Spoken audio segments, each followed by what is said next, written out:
Hello, hello, hello, and welcome to today's episode of Her Version. This podcast is dedicated to sharing stories of struggle and triumph, a platform that allows individuals to tell their truth in order to inspire and uplift others. For those of you that are new to this podcast and like content like this, make sure you hit that subscribe button. Make sure you follow, like, and share. I am your host, Sabrina Victoria. Let's jump right in.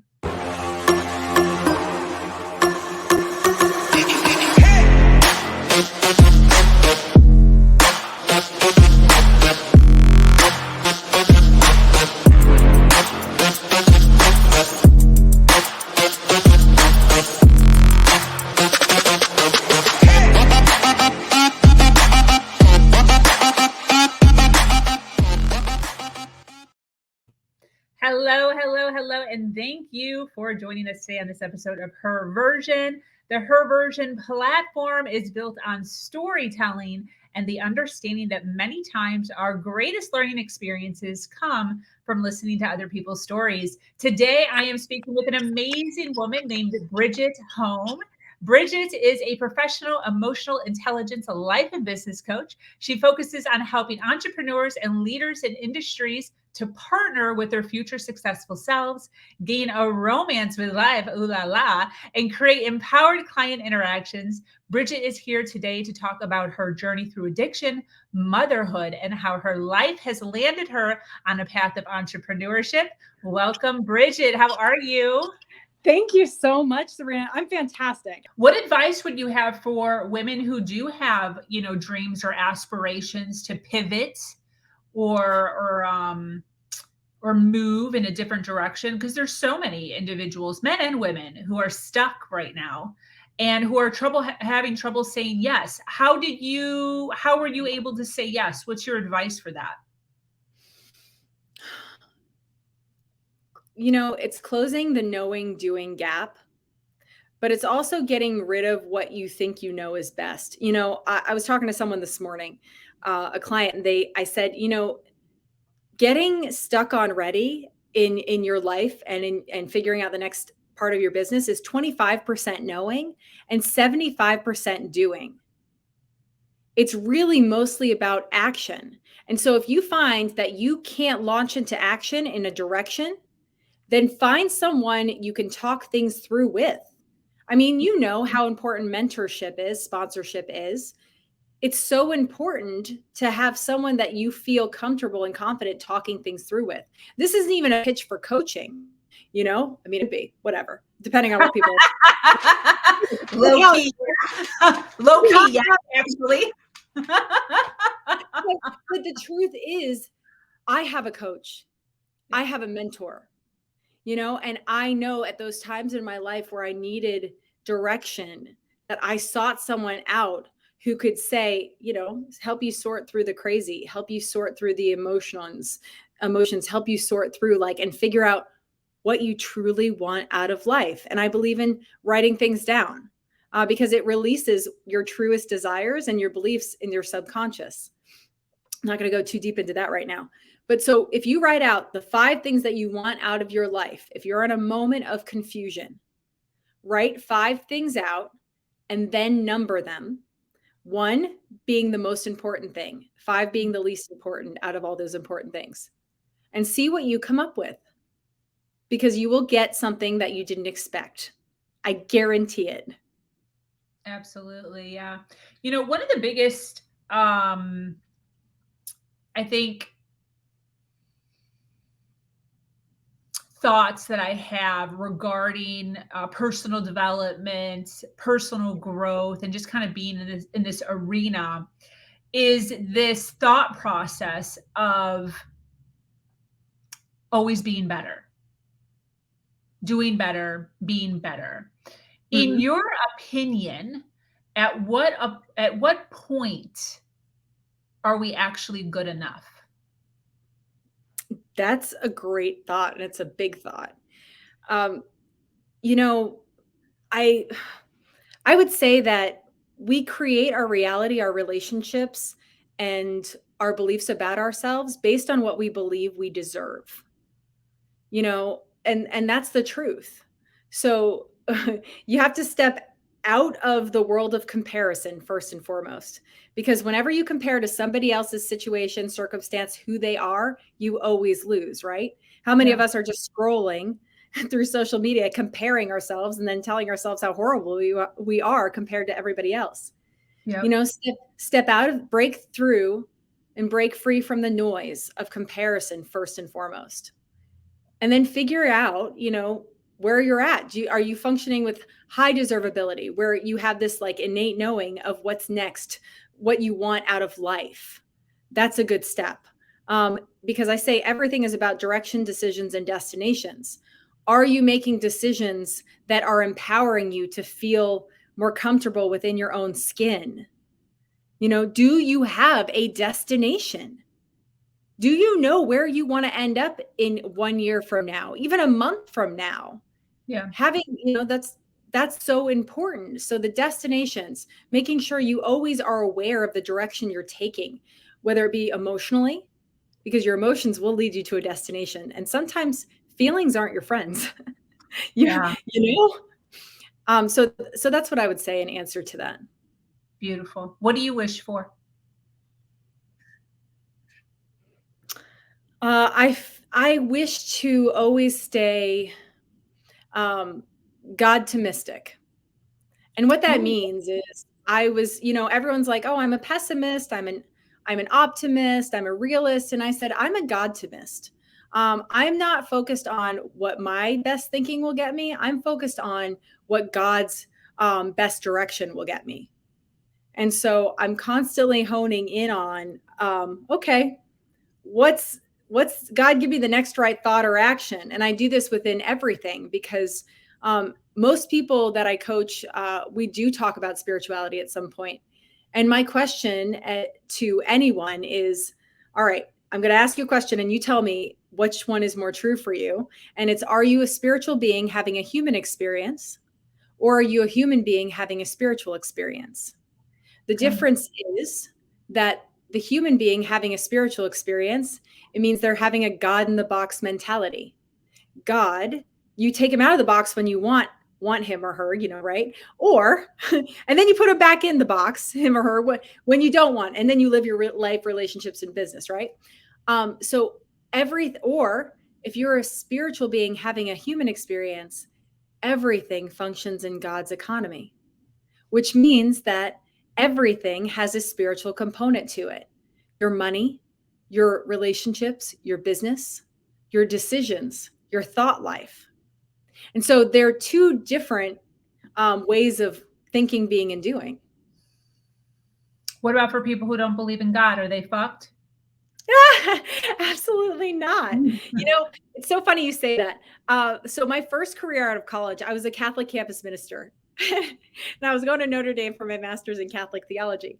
And it's funny you say that. So I went to these secular campuses and I said, come as you are, all are welcome. We do faith, fun, fellowship, and food, all fostered under the Catholic umbrella. Hilarious, right? You're like, wow, interesting change of.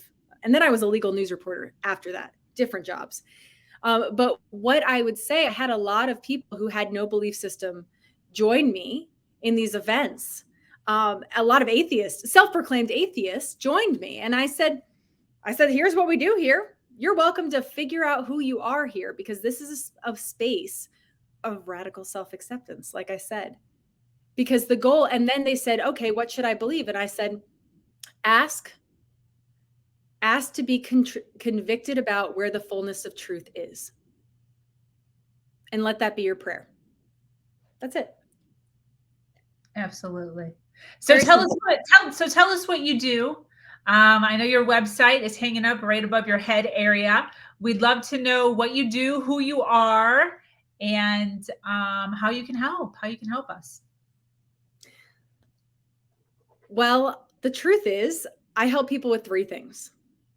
And that is to partner with their future successful selves as their destination, show them how to have a romance with their own life, and create empowered client interactions forever. And so it always begins with gaining direction, you know? And so BridgetHom.me or my website, wherever, gets absolutely anyone a free direction session. because everyone deserves, like you said, everyone deserves that moment of clarity. Whatever they're experiencing in life, addiction, health, business, branding, marketing, sales, relationships, etc. Everyone deserves that. And that is a gift that I get to give to anyone to help give themselves a shift. Yeah, 100%. What was that last thing you said? You gave some website. What was it? So my personal calendar link is bridgethom.me. However, you can go to bridgetofreedomcoaching.com and it says book me, and you just click on that. Perfect. Excellent. So if they want to book a calendar with you to actually be on your calendar and speak with you directly, they just go here? Yes, that is the best way to reach me. Very cool. So I didn't notice this until we started speaking, but the name of your website is like your name. Yes. I can't own that. One of my old business partner in another company, created that for me. And he goes, look it's Bridget O Freedom Coaching. This is brilliant. And I said, you know what? That's a great idea. Okay, I'm going to do it. Yes, it's so cool. It was kind of like giving me, I was like, am I reading this? Did I put that on right? I was like, because I knew it was Bridget to Freedom. And then just all of a sudden while you're talking, I see your name in it. And I was like, oh my God, I put her freaking website up wrong. And then I realized that it's the same. That's so freaking cool. Thank you. Yeah, it's a little pun. Puns Absolutely, absolutely love that. So can people follow you on social media? Where can they find you on social media? Facebook or LinkedIn. Okay. And I think your LinkedIn, I don't know if I put your LinkedIn in the description. We can put it in the comments. And you're also tagged on LinkedIn too. So for those of you that are on LinkedIn, just go to my profile and you'll see her front and center. And you can click and follow Miss Bridget Hom. I want to end with some advice to the females who are having trouble. Let's see, who are having trouble figuring out their roles. They're feeling overwhelmed. What's your advice?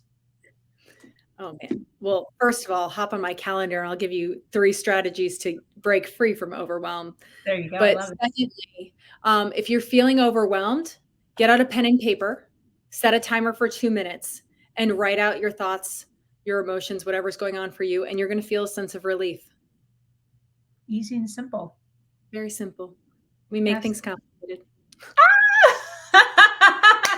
Yes, sometimes we do. Sometimes we do. I think that's one of the biggest things that kind of hits my clients is after a few, they're like, wow, this is so easy, like so much easier. And I'm like, what did you think was going to happen? Did you think we were going to be unicycling? Did you think we would have to walk tight ropes? What was your thought process on that? But that is one of the cool things about signing up, with somebody like you, is just helping. Sometimes we just need help with just organizing our thoughts. There's just so much. And having somebody sit down, break it down into understandable, like your 5 roles, which I think is so cool, and really having them compartmentalize that makes it so much easier. Yeah, absolutely. And you always have to hire and fire the right mental team, Ooh, within yourself? Yeah, absolutely. Absolutely. And that's one of the strategies in my Find Your Freedom program, because we've got to attach humor to personal growth. We have to. It's a part of our human experience that gives us that romance with life that we deserve to have. Yeah. Wait, expand more on that. The humor part. Well, this is really important to me. I laugh. I feel like if I was in a competition Mhm. I feel like I laugh more than any adult on the planet. Oh, For real. I'm not even kidding. I find humor and create humor everywhere because I think it is so important. What's so crazy about that is I need to like build a course on that. Oh my gosh. 110%. Look at that. That's Yes. fantastic. But I want to know though. So for me, it's just like life's too short. Like what the hell? Life's too Mm. short. Like let's just freaking laugh. Let's have a good time all the time. So I'm always just trying to have a good time. But what is your thought process on that? I've actually never heard this. I have interviewed close to 200 females, a lot of them coaches. Nobody has ever, one other person who did laughing yoga, that does not count, has talked about humor. Humor is what helps us to heal. It breaks us free of negative thought patterns. And the biggest diseases that we struggle with in our culture today are the disease of distraction and the disease of taking ourselves too damn seriously. Wait, distraction. What do you mean? We live with the disease of distraction. We are constantly seeking out ways to distract us from being our most authentic selves. And we do that either intentionally or unintentionally. This is a whole nother podcast. So we're trying to get distracted? Absolutely, because we're not taught how to be our most authentic selves. We're not taught how to celebrate ourselves. We're not taught how to live and adopt these ways of thinking, being, and doing that are confident and give us confidence and make sure that we are ourselves every single interaction we have. And that's why I love what I do, because my program specifically is designed to make sure that everything you create in business, in life, relationships is standing on the launch pad of who you are, who you're being when you're doing. And humor is definitely a component of that, like hiring and firing your mental team. It's hysterical. It's so funny. It brings to life who you are, but then you start to give yourself the gift of radical self-acceptance, right? You notice when you laugh, you're fully accepting who you are in that moment. And that's why it feels so good. That's why it feels so good. That totally makes sense, 100%. I don't know if I'm sold on that though. Disease of distraction. I feel like that is another way of wording the word procrastination. Oh, you Do always people have to wanna make fire. that word? Yeah, you always have to fire procrastination. They don't serve you. Mhm. Absolutely. That is a way of saying that. But distraction is also living in some sort of lie.